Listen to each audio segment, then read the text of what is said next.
Hey guys, welcome back to my wedding series. Today, we're going to be talking about wedding cakes. Today I'm going to go over how you can save money but still get the look for less for your wedding. We'll be talking about pricing, display cakes, sheet cakes, what to know when talking to vendors, and I'll be going over my own personal experiences and wedding cake stories. If you're new here, I'm Dr. Clarissa. Hi. This is my wedding series, and I've been just kind of breaking down all different aspects of my wedding and sharing all of the tips and tricks that I wish I knew before when I was planning my wedding. So first I'm going to explain the vision that I had for my wedding. I knew that I wanted to have a tiered cake for the photos and for the cake cutting, but I first needed to get some quotes because I knew that tiered cakes could be very expensive. On different blogs, I had also read that you could use sheet cakes to minimize the cost. And then as a couple, you could have just like one tiny mini cake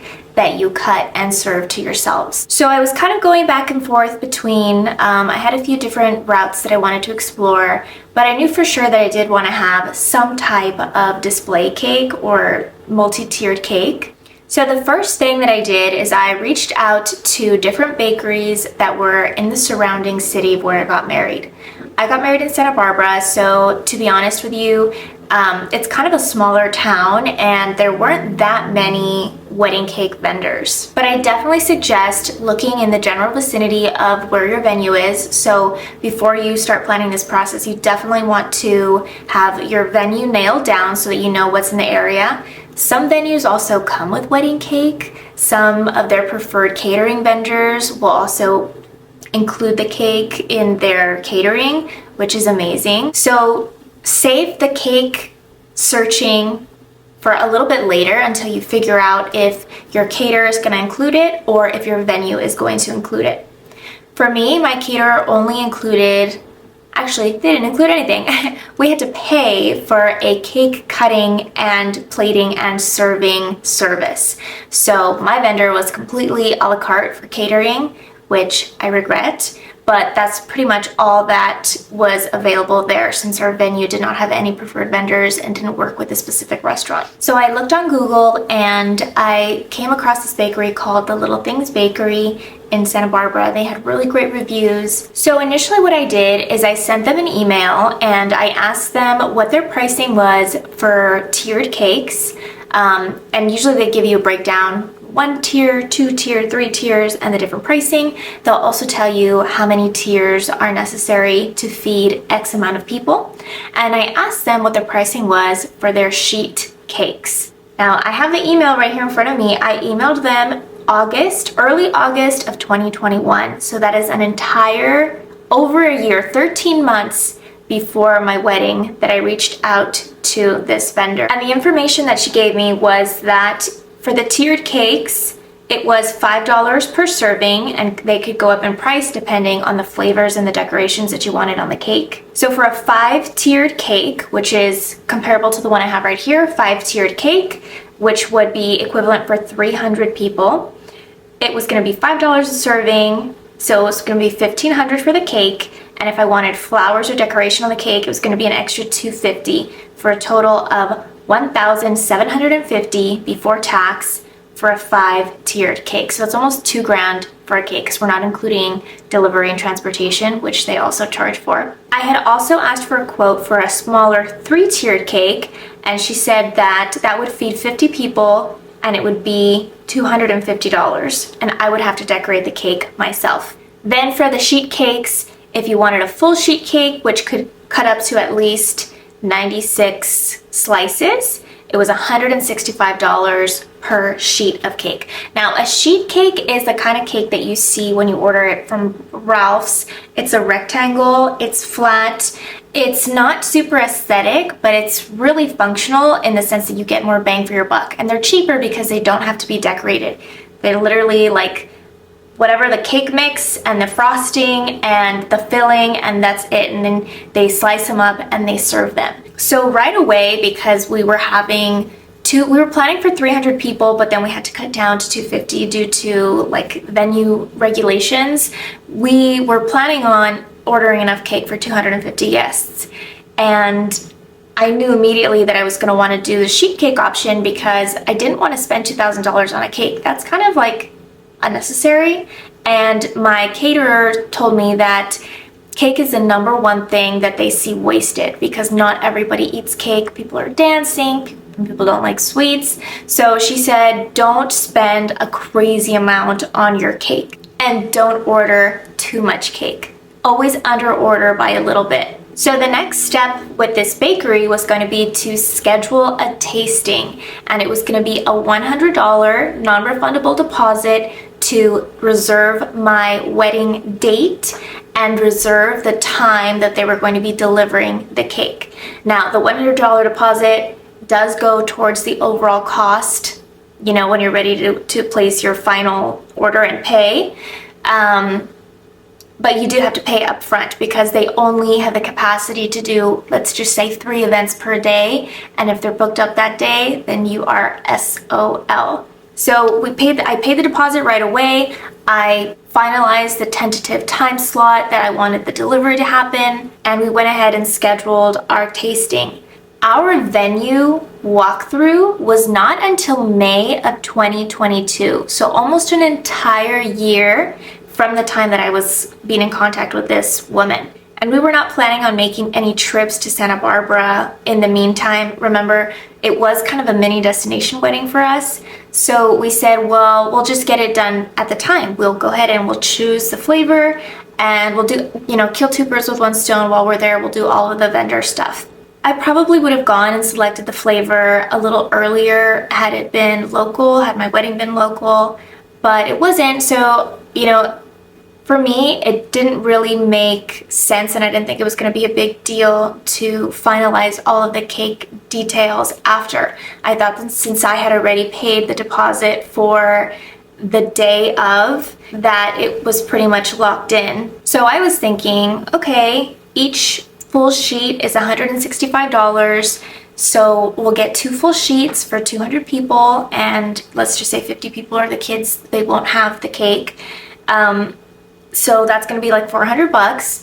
And now I can have a little bit of an extra budget to search for a multi-tiered display cake that I can have on there. Even going with the small, like a tiny tiered real cake, I don't know. I just felt like it wasn't going to give me the look that I wanted. I already had the cake stand. My mom had purchased that like years ago. So I knew that I wanted to have some type of cute display cake, and I thought, okay, the sheet cake, mind you, it's not like super cheap, but it's also like reasonable. I got the idea for this display cake when I was searching on Pinterest or Facebook, I can't remember. I was just doing some research, and I honestly didn't even know that this was a thing. I didn't know that there were display cakes like this.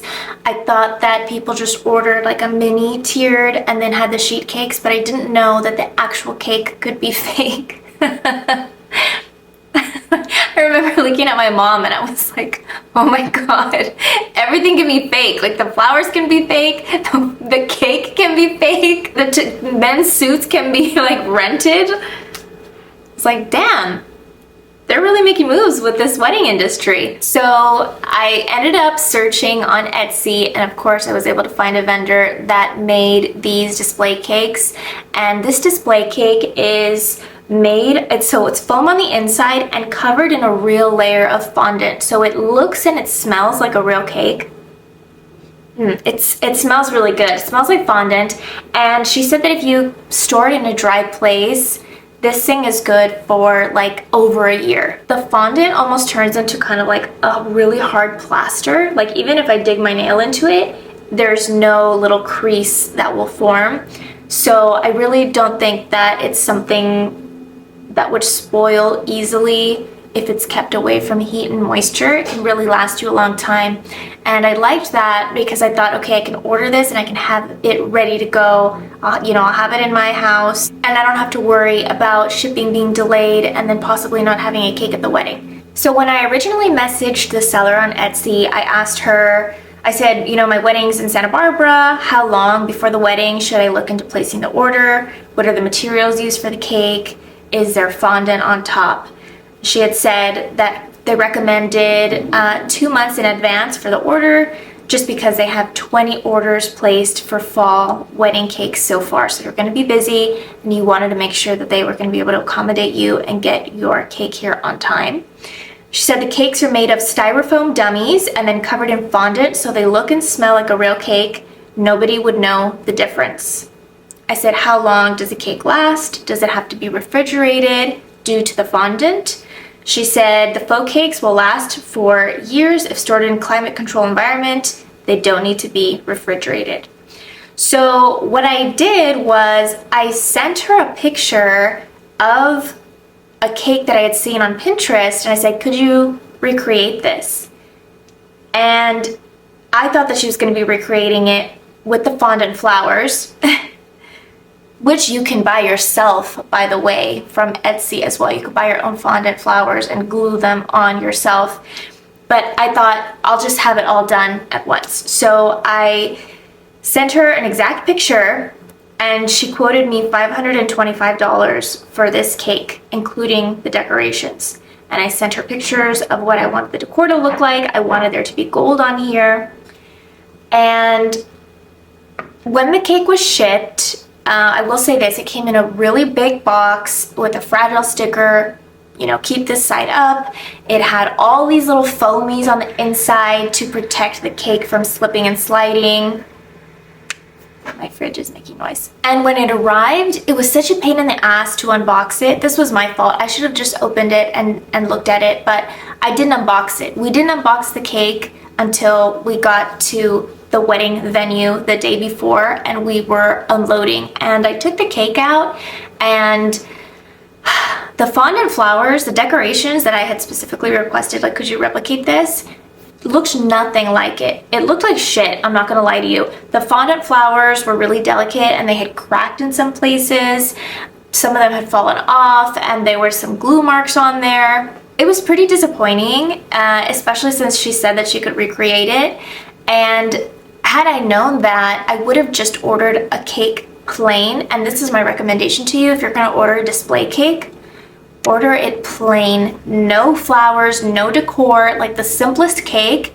It's gonna be less expensive, and then you can just get the flowers like we did. Literally, thank God we had extra silk flowers there. My mom literally hot glued them onto the cake the day before the wedding to cover up all of the crap that was on here before. Just do yourself a favor and buy your own flowers. If you want to use fresh flowers, you can do that. If you want to do silk flowers, you can do that too. If you want to do the fondant flowers, you can do that too. You have full creative control of that, and you know what it's going to look like. And even more importantly, you're not going to get charged for something that's not going to be delivered. So this display cake was still pretty expensive. I paid like $600 for it after tax. And I did that on the assumption that the sheet cakes were going to be $165 each, and let's say the overall budget for the cake was like $1,000. I was still saving like $700 because the original quote for the 5-tiered cake was going to be $1,700. I was okay with that. Now here's the thing that I wish I would have done differently.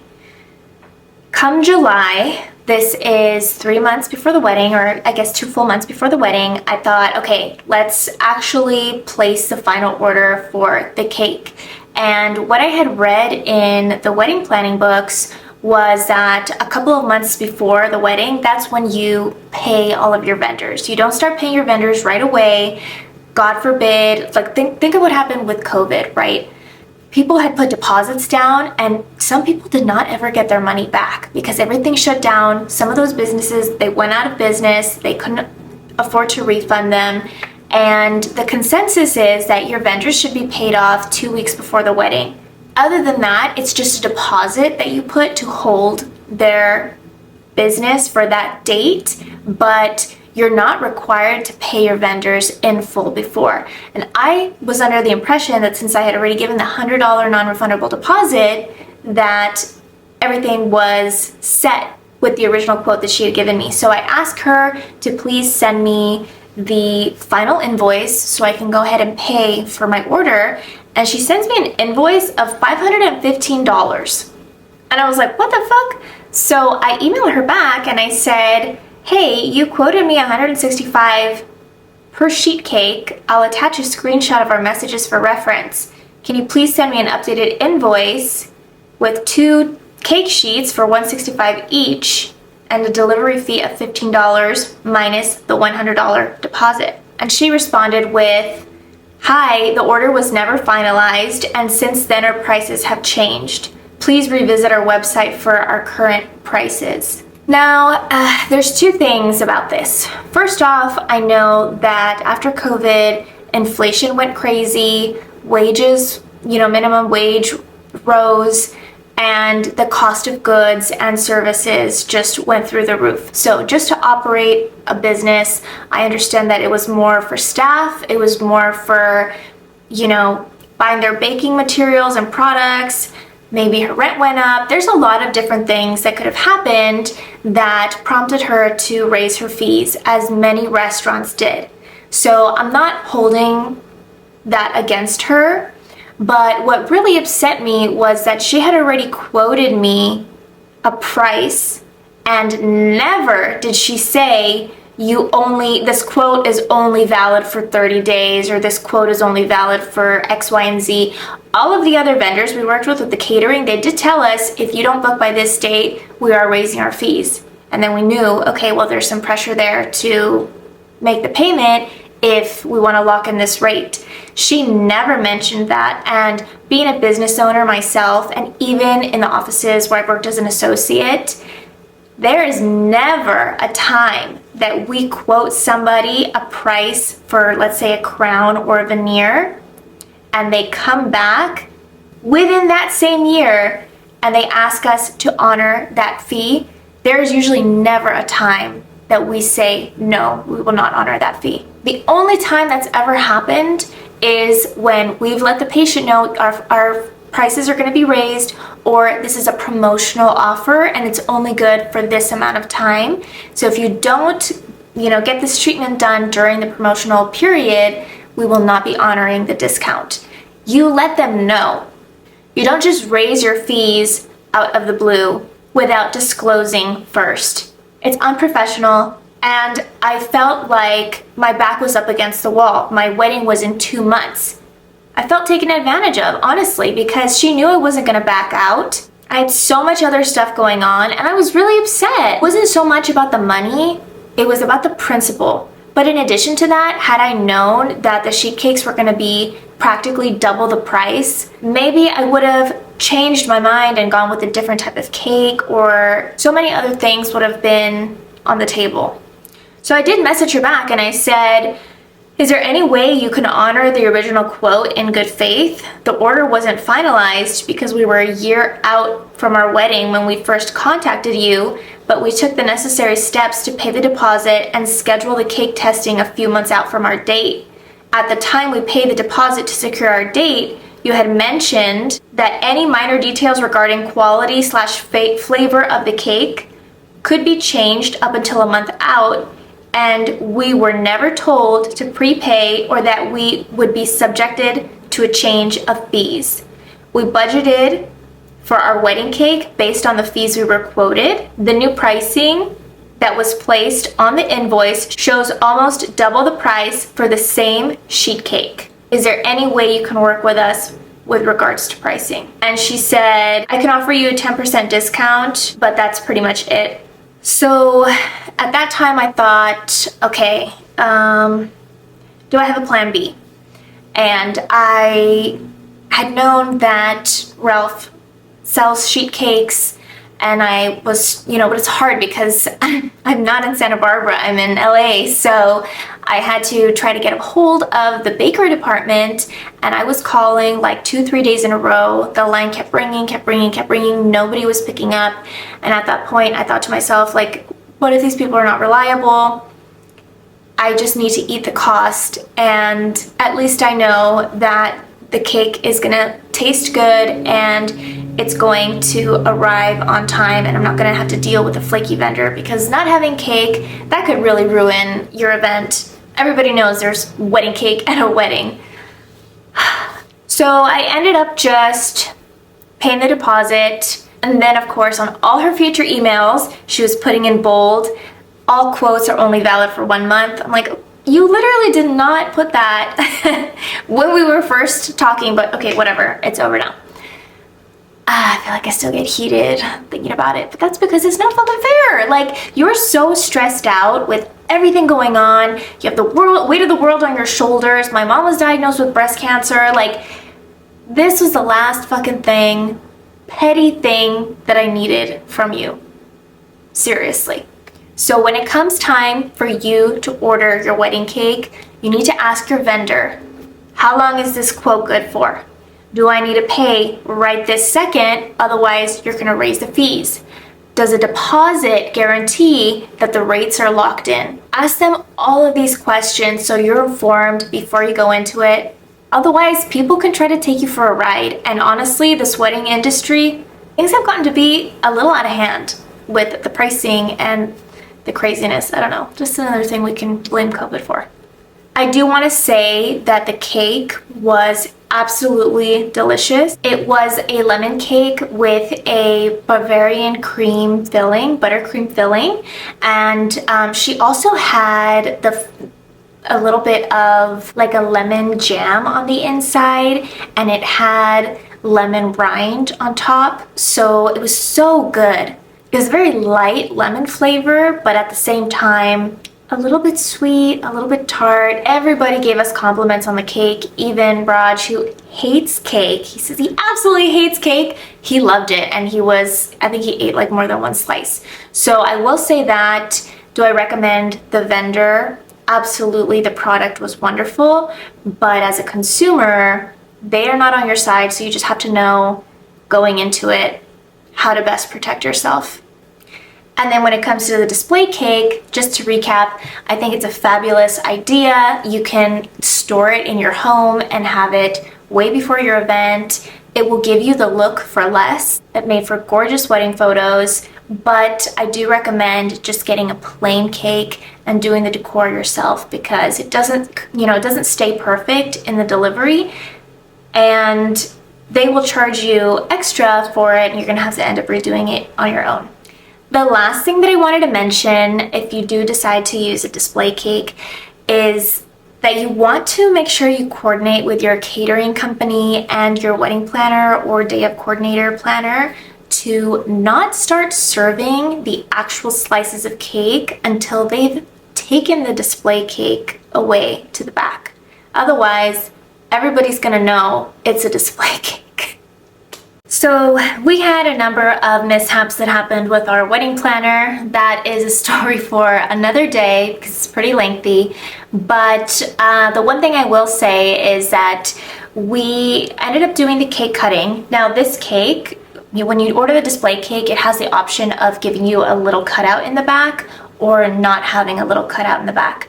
If you want the little cutout, they cut out a tiny little wedge and they give you the dimensions of the size of that wedge, and you can ask your cake maker if they are able to make a little slice of cake in those exact dimensions for you, and then they can shove it in the back of the display cake. So when you're doing your cake cutting ceremony, you're actually cutting into the display cake and getting the actual cake from there, which is really cool. The Little Things Bakery said, no, they cannot accommodate that, so that's fine. But I ended up getting the display cake that had that feature. We ended up just cutting the cake we had these little tiny plates and we put it in the back. You know, you just make the motions that you're cutting the cake, and then the most important part is like feeding it to each other. But what was just so upsetting was that the display cake was still out, and the catering company was passing out the cake, and we were like, what the heck? Like, people are gonna know that this is a fake cake. And I mean, it doesn't really matter, you know, it's really just your friends and your family, and if you come up to it and you touch it, like, yeah, you can tell that it's not a real cake. You can tell that these are not real flowers, but it's just like not in good taste to not have taken the display cake out before you hand out the cake. And that was 100% on my wedding planner to have coordinated that with the catering company, but she didn't. And when you're the one getting married, you just can't be on top of everyone. It's impossible. You're being pulled in too many different directions. So I'm just letting you guys know now, definitely talk to your day of coordinator or talk to your catering company, whoever it is that you got to talk to. If you go with a display cake, just let them know, please don't pass the cake out until after the bride and groom have done the cake cutting, you know, like ceremony, and then you've taken the display cake to the back. Throw it in the trash, put it in the back room, whatever, but just to have it put away before the cake comes out, and that will look a little more like natural and presentable. And just, I mean, like, it shouldn't have to be that obvious. That may be a minor detail that's just like not a big deal for someone else, but I feel like we had a million things go wrong in our wedding, and it was just kind of like the icing on the cake, literally.